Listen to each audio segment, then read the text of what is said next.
Check this out. Atari 5200.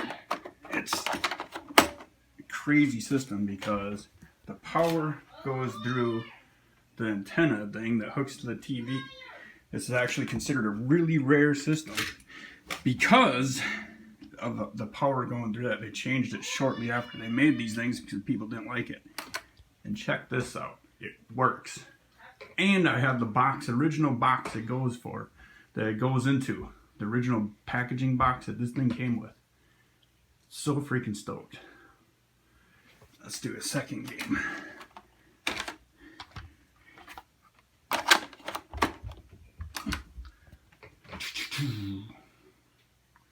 "1982 Atari."